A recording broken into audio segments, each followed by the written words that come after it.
Não vamos ter saída das crianças, porque a gente já tinha dito isso para vocês antes, e nós estamos avaliando como tudo isso vai ficar, né? Para a gente tudo ainda é bastante delicado, bastante complicado. Então, a gente vai avaliando como que as coisas vão acontecendo, vamos acompanhando as notícias e as orientações que vão sendo dadas também. Uma coisa muito importante para falar para vocês, queridos, é que talvez você já tenha prestado atenção nisso, que uma segunda onda de Covid tem vindo aí, e várias especulações têm sido feitas. Então, dizer para vocês que o que aconteceu na Europa é bem diferente. Aliás, o que está acontecendo na Europa é bem diferente do que aconteceu no Brasil. Porque a Europa, quando nós começamos a abrir as coisas aqui, a Europa já estava aberta há 3 meses. Com escolas, igrejas, o que você possa imaginar. Então, eles liberaram as coisas de uma forma muito cedo, e isso tiveram as pessoas que tomaram cuidado e tiveram as pessoas que não tomaram cuidado. Então, nós temos aqui muitas coisas restritas ainda que o governo do estado de São Paulo liberou as escolas estaduais para que voltassem, né? As pessoas não são obrigadas a voltar. Então, muitas pessoas não voltaram, muitos estudantes não voltaram, né? A faculdade que eu faço, ela não voltou, e ela se posicionou, não voltaremos, e ponto final, e a maioria das instituições foi assim. Então, de certa forma, o Brasil tem tomado um cuidado um pouco maior com isso, né? Graças a Deus por isso, né? Então, a gente precisa continuar tomando cuidados. Então, para que você fique mais despreocupado, as coisas são passíveis de acontecer, que são, mas lembrando que o que aconteceu na Europa, ou o que está acontecendo nos países da Europa, é diferente daquilo que aconteceu aqui no Brasil, tá? Isso não quer dizer que a gente não possa ter incidência de novos casos por conta de alguns relaxos no cuidado, mas por hora, o nosso caso, o Brasil, é diferente do caso daquilo que está na Europa. Então, nesse sentido, podemos ficar um pouco mais tranquilos. Amém? Amém.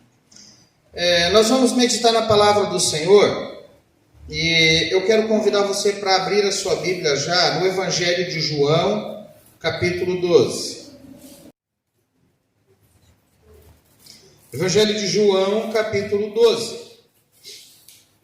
O tema da nossa mensagem é o que é primordial para a sua vida cristã.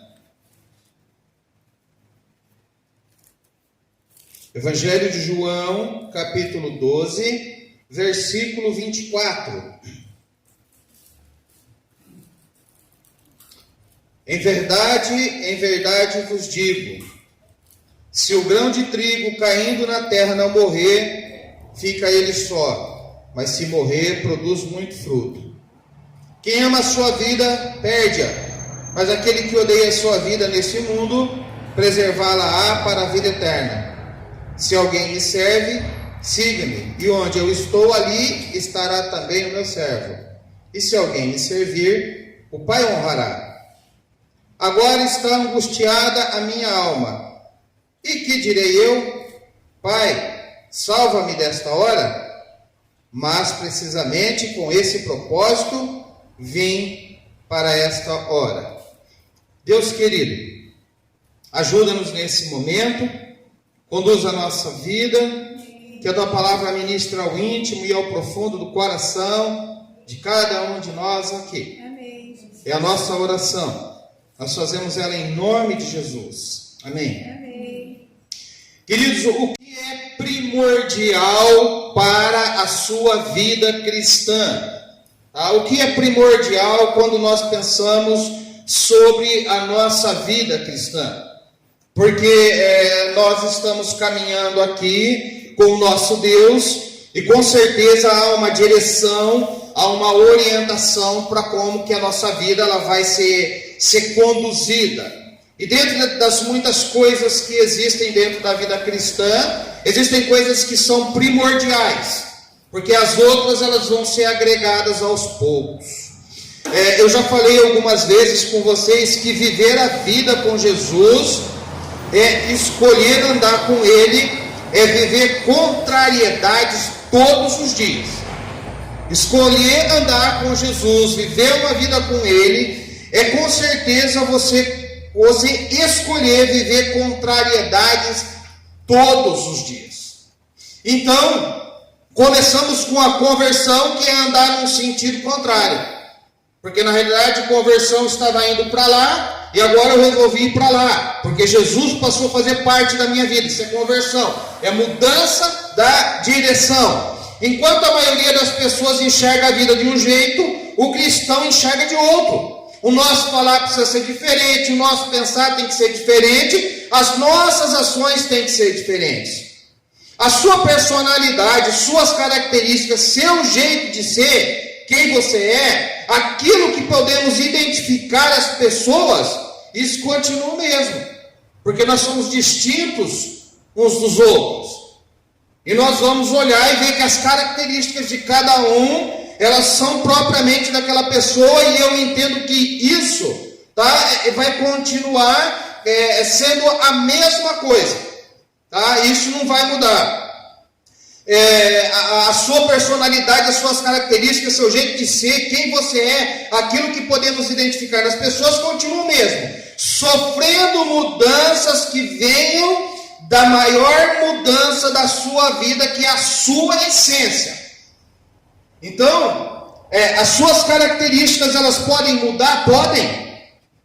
Ainda que nós conseguimos identificar as pessoas como elas são, o que pode mudar na sua vida vai vir da maior mudança que pode acontecer na vida de uma pessoa que se encontra com Jesus, que é a sua essência.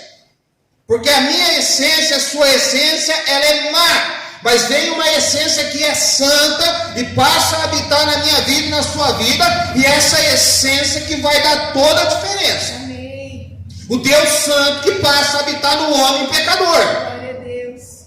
E aí é aquela questão de que o que vai realmente se estabelecer na minha vida é quem eu estou alimentando mais. Então, se eu alimento o espírito, automaticamente eu vivo para esse Deus. E se eu alimento a carne, a minha essência vai ser uma essência carnal. Isso não vai mudar. Então sua vida muda porque a sua essência mudou, e é essa essência que influencia em tudo mais. A gente vê isso com muita facilidade na vida dos discípulos. A essência desses homens é mudada. E se nós queremos ver isso com uma facilidade ainda maior, nós vamos ver isso na vida do apóstolo Paulo. A essência de Paulo muda, mas Paulo continua a mesma pessoa nas suas características e no seu jeito, a não ser aquilo que Deus julgou por bem que mudaria. Dentro desse ambiente de contrariedades, nós vamos conseguindo enxergar o que realmente é primordial para a nossa vida cristã, porque eu trago do mundo uma realidade do que é primordial para a minha vida, e aí eu tento encaixar isso naquilo que é a minha vida cristã. Eu não sei se você já parou para prestar atenção nisso, que às vezes a gente tenta pegar a nossa forma, como nós fomos criados desde lá de quando éramos criancinha, e aí a gente vem trazendo essas coisas no bojo da nossa vida, e nós tentamos colocar isso dentro dessa nova vida que nós temos. Nós temos uma história, nós temos uma raiz. Para aqueles que não nasceram, entre aspas, dentro da igreja, e já numa cultura diferenciada, precisam se converter, lógico, que filho de crente não é crentinho, tem que viver a sua experiência. Mas para nós que estamos vindo com uma outra realidade, nós trazemos isso, nós tentamos encaixar isso dentro da nossa nova vida. Então eu tento pegar o que é primordial de lá e coloco aqui. Acontece que o que é primordial lá não é primordial aqui. São coisas bem diferentes. Então Jesus, perto da sua partida, ele faz alguns destaques do que realmente é primordial para a nossa vida cristã. Porque, querido, primordial é aquilo que vai fazer com que sejamos pessoas felizes, realizadas e completas. É disso que eu estou falando. Quando eu penso em vida cristã, eu penso no sujeito que ele diz assim: olha, eu sou completo, eu posso não ter tudo o que eu gostaria, mas eu sou alguém completo porque há um Deus que habita em mim. Amém. Eu sou um sujeito realizado porque há um Deus que planta essa realização dentro da minha vida, e não importa o que eu tenho, o que importa é que o que eu tenho me faz uma pessoa realizada. Amém. É nesse sentido. Então, Jesus, ele vai mostrar o que é primordial. Esse aqui é um dos textos que ele pode mostrar algumas coisas do que é primordial. A primeira coisa que nós queremos destacar nesse texto, né, que é primordial na vida do cristão, na vida cristã, é entender qual é o propósito de Deus para a minha vida. Então você já ouviu isso outras tantas vezes, você já ouviu mensagens sobre isso, você já leu alguma coisa sobre isso, mas veja o que Jesus está dizendo aí em João 12, versículo 27. Agora está angustiada a minha alma. E que direi eu? Pai, salva-me dessa hora. Mas precisamente com esse propósito vim para esta hora.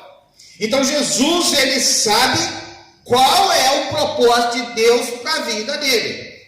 Por pior que fosse o momento, por mais difícil que fosse o momento, as circunstâncias que Jesus está vivendo, ele sempre soube o propósito de Deus para a vida dele. E isso fazia de Jesus essa pessoa que consegue lidar e viver a sua vida com as contrariedades, com as adversidades que existem na vida.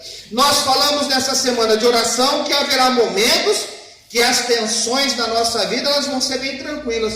Então você passa aqueles momentos de lutas, mas assim, tranquilo. Aquilo não te incomoda tanto, talvez aquilo não tira o teu sono, aquilo não é algo que realmente perturba. Mas também momentos em que essas lutas, essas tensões, elas vão se intensificar. E aí esses são os momentos que realmente a coisa fica complicada. Jesus está vivendo um momento em que as tensões estão aumentando, ele vai morrer. Jesus está vivendo um momento em que as tensões estão ficando num nível muito alto, elas ainda estão numa crescente. Nessa hora, é necessário que venhamos a entender qual é o propósito, ou quais os propósitos dele na nossa vida. Então Jesus no versículo 27 diz assim: agora está angustiada a minha alma, que direi eu? Pai, salva-me dessa hora. E aí ele mesmo dá a resposta. Mais precisamente com esse propósito vim para esta hora. Jesus sabe que há um propósito. E querido, uma coisa é fato, quando eu e você estamos dispostos a fazer a vontade do Senhor, pode preparar, porque o nosso inimigo ele vai vir de uma forma muito feroz, tentando nos desestabilizar e tentando nos fazer enxergar qualquer outra coisa menos os propósitos de Deus. Olha o que diz João, capítulo 17, versículo 4. Jesus está fazendo uma oração. E nessa oração ele diz assim, João 17,4: eu te glorifiquei na terra, consumando a obra que me confiaste a fazer. Sabia o propósito ou não? Sabia.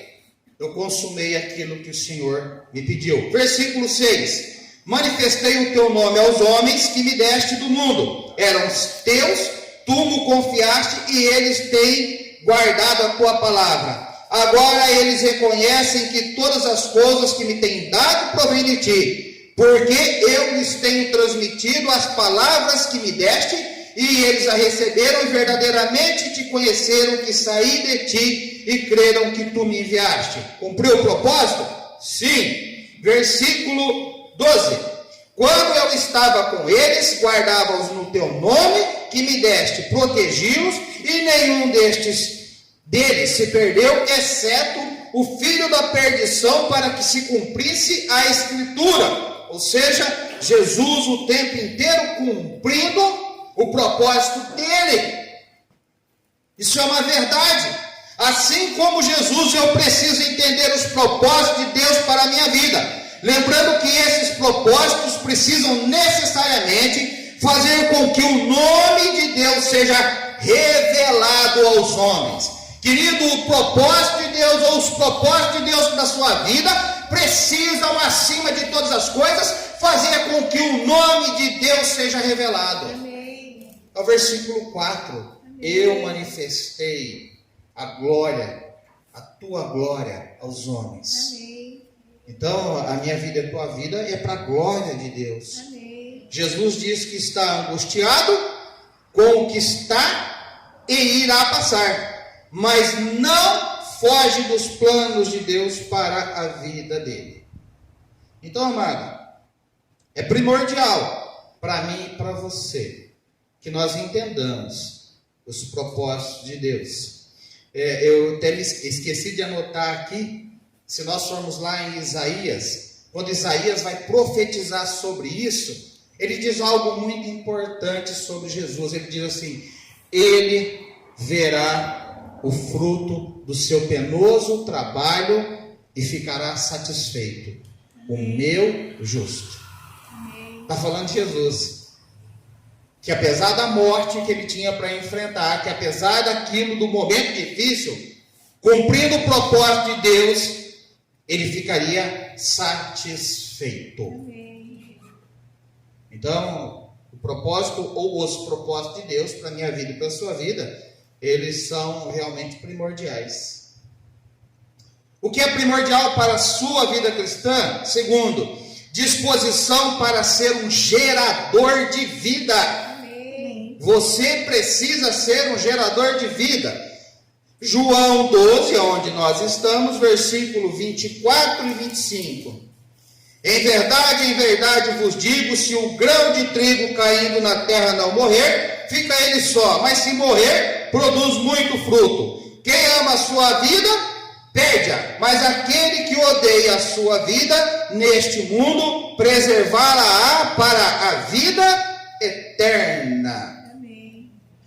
Quando a gente olha de forma simplista, tá? Olhando assim por cima, esse texto, esses dois versos, a impressão que temos é que a partir do momento que Cristo entra na minha vida, agora é só igreja. Porque está dizendo assim que quem ama a sua vida, perde. Se o grão cair na terra, não morrer, morte. Algumas pessoas começam a ler algumas coisas nesse sentido e elas pensam assim: eu não posso fazer mais nada, porque agora a vida que eu vou ter que viver, veja bem, vou ter que viver, ela me coloca nessa condição. Odiar o mundo. Essa é a visão simplista. Viver para a glória de Deus não é deixar de fazer coisas.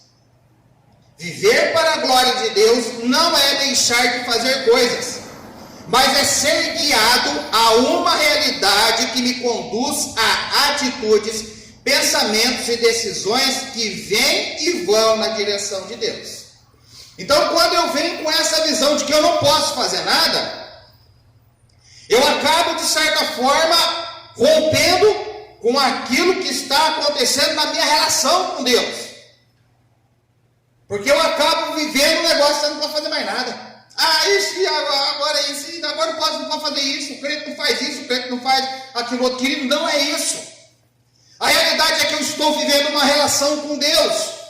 E é uma via... É uma mão de duas. É uma via de mão dupla. Vai e volta. Então as minhas ações, as minhas palavras, os meus pensamentos são influenciados por aquilo que eu estou vivendo. É assim que eu preciso olhar isso aqui. Ah, mas aí as minhas decisões vão mudar. Sim, aí você pode escolher ou não. Porque Deus não está obrigando. Vai de como é a sua relação com esse Deus. Então, no olhar mais profundo dos versos 24 e 25, a ideia é que você se importe com o outro. Então, quando eu começo a ter uma relação com Deus, sabe qual é a primeira coisa que Deus vai fazer? Vai fazer você parar de ter uma visão egoísta que olha só para você. E leva você a se importar com o outro. Amém. E é fácil a gente ainda podia fechar aqui dizendo assim, é só você olhar o que Jesus diz a respeito dos mandamentos. São 2. E ao próximo como a ti mesmo. É isso que diz o segundo e grande mandamento. Amar ao próximo como a você mesmo. A preocupação de Jesus é o outro que está indo para a perdição, com o outro que está enfermo, com o outro que está faminto, com o outro que sofre dores emocionais. Olha isso nos evangelhos. A preocupação de Jesus não é consigo mesmo. O Filho do Homem não tem aonde reclinar a cabeça. Mas ele estava preocupado com as pessoas que não tinham. Com as pessoas que estavam passando por lutas, por batalhas e por dificuldades na sua vida, da forma que fosse. Então eu passo a abdicar de parte do meu tempo, das minhas vontades, daquilo que eu quero em prol do outro. Eu passo a ser um gerador de vida no outro. Eu passo a gerar vida no outro. O versículo 24 diz que num ato eu morro e nesse mesmo ato eu vivo. Você prestou atenção nisso? Em verdade vos digo, se o grão de trigo caindo na terra não morrer, fica ele só. Mas se morrer, produz muito fruto. Então ele está dizendo que é o seguinte: morre, porém gera. Gerar é vida. O mesmo ato está dizendo isso. Então o verso 24 diz que num ato eu morro e nesse mesmo ato eu vivo. Eu morro como semente, que eu deixo de ser semente, mas eu passo a viver como quê? Planta. Porque na realidade, Jesus morreu como semente de uma nova geração, de um povo santo, mas passou a viver como planta nova na vida de todos aqueles que agora vivem com Ele. Glória a Deus. Jesus vive em você, amado. Amém. Jesus vive em você. Glória a Deus. Há uma essência dele na sua vida. Isso aqui é fantástico. É dessa forma que eu preciso olhar a Bíblia e ver o que ela está dizendo para a minha vida. Eu morro como semente, mas vivo como planta. Então eu me preocupo com o outro, eu me dou para o outro. Eu estou morrendo para algumas coisas na minha vida, mas eu estou vendo que o Deus a quem eu sirvo e que me chama a amar o outro, me faz ver aquilo que está acontecendo de bom na vida do outro. Então eu sou um gerador de vida. E isso dá propósito na minha vida e na sua vida, amado. Diz assim, 2 Coríntios 5,15: e ele morreu por todos, para que aqueles que vivem já não vivam mais para si mesmos, mas para aquele que por eles morreu e ressuscitou. Amém. Querido, o Senhor quer que você viva para Ele. Amém. E viver para Ele significa viver cuidando de outro como Ele cuidou. Amém. Eu tenho vivido algumas experiências interessantes com isso. Esses dias uma pessoa que eu dei uma palavra num momento muito difícil da vida dela, e se você vê a minha relação com essa pessoa no dia a dia, você vai falar assim, cara, não tem como o pastor ganhar esse sujeito para Jesus. Porque ele não me leva a sério. Então, ele fala para os outros que eu sou candidato a vereador. Você acredita em você? Ele faz isso. E eu tenho que ficar falando, é mentira. A pessoa fala assim, é verdade? Eu falo, não, é mentira. Ele fala que eu sou candidato a vereador. Ele fala assim, esse aqui é o Adriano, mas não é o Adriano do sonho, é o outro. Ele faz isso. Um dia eu estava num determinado local, ele passou ele e uma outra pessoa junto, e eu estava batendo palma, chamando alguém numa casa aqui embaixo, e ele gritou assim, já está pedindo voto! Acredite você, um monte de gente olhando. Então, coisas desse tipo. Só que esse menino que se você olhar e ver ele nesse dia a dia comigo, que a gente conversa, que a gente brinca e que ele não leva as coisas sérias, ele chegou assim, para mim, Adriano, eu preciso falar sério com você. Ele veio contar uma outra situação da vida dele, e ele veio dizer assim, quero que você ore por mim. Amém. Glória a Deus. Eu falei, eu quero que você ore por isso. Está acontecendo isso na minha vida, e eu queria que você orasse por isso. E não é uma coisa que eu posso olhar como ruim, é boa. Mas ele veio pedir para que eu orasse por ele. Amém. Querido, como isso me dá alegria quando eu posso transmitir o meu Deus para outro. Amém. Porque esse é propósito, nós somos chamados para ser luz do mundo. Amém. A Bíblia diz que quem é luz é Jesus. Nós precisamos ser geradores de vida. Amém. Quando eu passo a viver assim, me preocupando mais com os outros, eu morro para um estágio de semente, para viver a beleza de ser uma planta nova. Amém. Isso é primordial para a minha vida e para a sua vida. Então eu preciso entender quais são os propósitos de Deus para a minha vida e para a minha vida. Você precisa entender isso para a sua vida. Eu preciso estar à disposição ou ter disposição para ser um gerador de vida. E em último lugar, que é primordial para a sua vida cristã? Disposição para servir e seguir. Não é a mesma coisa que você falou no ponto anterior, não. Versículo 26. Se alguém me serve, siga-me.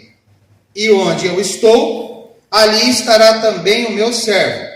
E se alguém me servir, o Pai o honrará. Há duas coisas nesse texto que são entrelaçadas: servir e seguir. Eu não posso dizer que sirvo a Jesus se eu não sigo os padrões da palavra de Deus. Então você já ouviu algumas pessoas dizerem assim: eu sirvo a Deus na minha casa. Mentira. Porque esse padrão não é bíblico. Eu conheço um monte de gente que fala isso. Eu sirvo a Deus na minha casa. Há um padrão para quem quer servir. E esse padrão está estabelecido na palavra. Se ele não tiver de acordo com o que diz a palavra, e não é parcial, é um todo da palavra de Deus, esquece. Não tem como.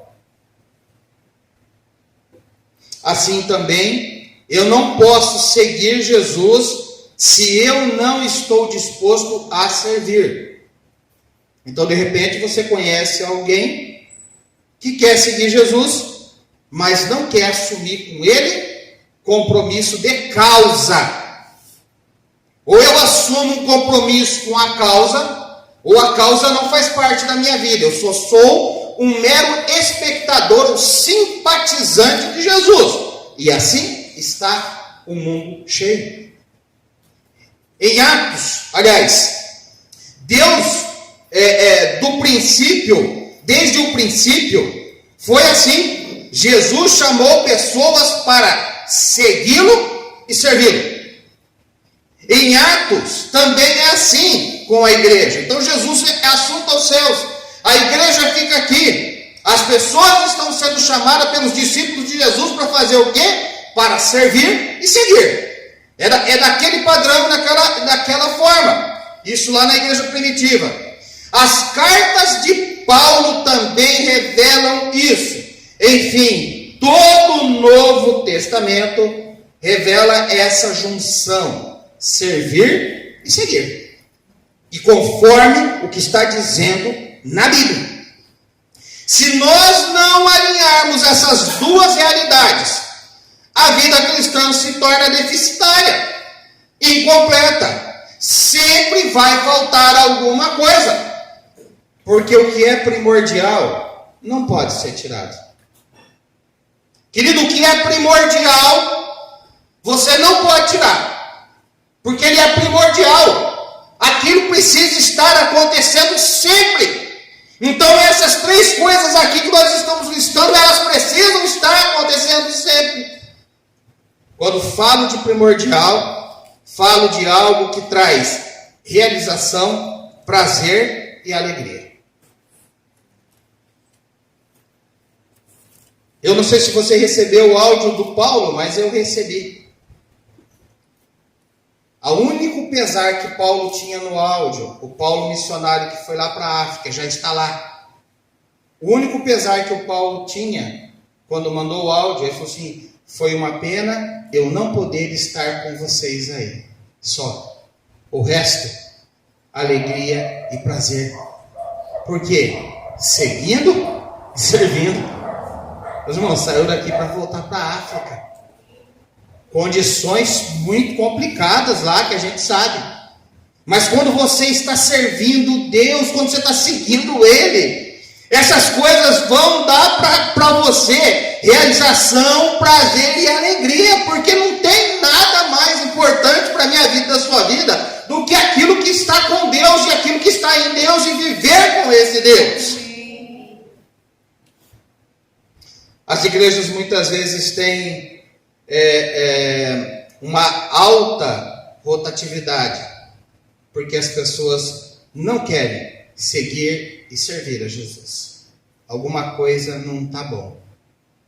Muitas vezes as igrejas são alvo de duras críticas. Tem um monte de gente insatisfeita, justamente porque as pessoas não entendem o que realmente lhes é primordial. Eu não sei se você já prestou atenção nisso. Nós vamos encontrar pessoas insatisfeitas com a igreja, pessoas criticando, pessoas falando, é lógico, em alguns momentos essas pessoas têm muita razão.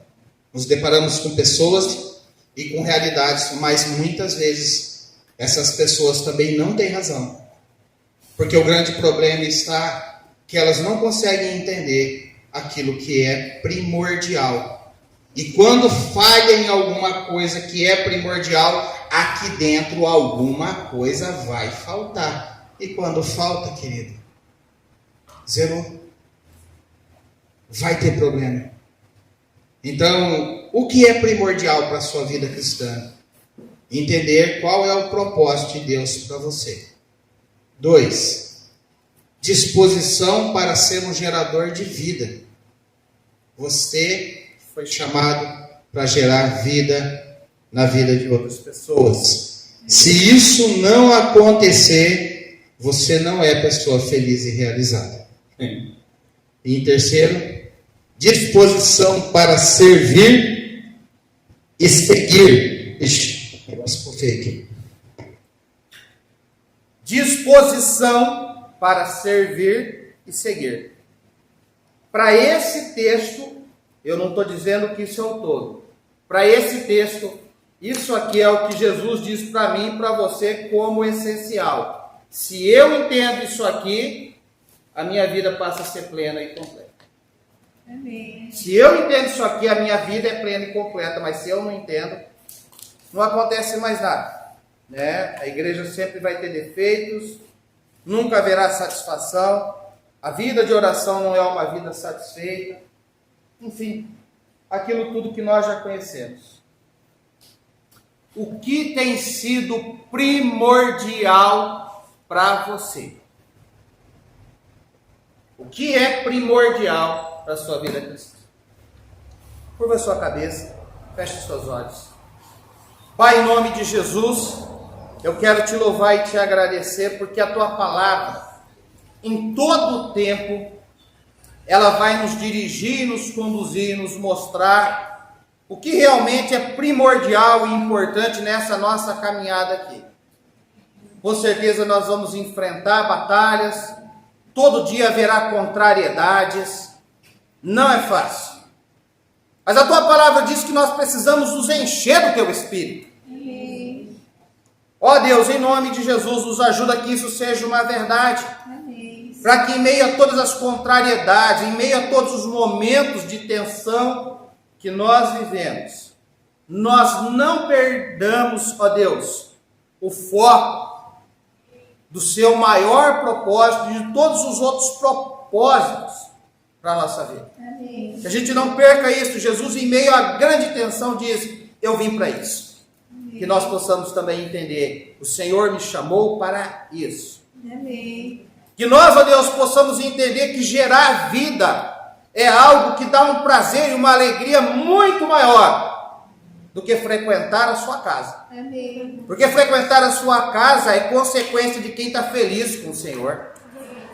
Quando nós entendemos que somos chamados para falar do teu grande amor, isso acontece das mais variadas formas.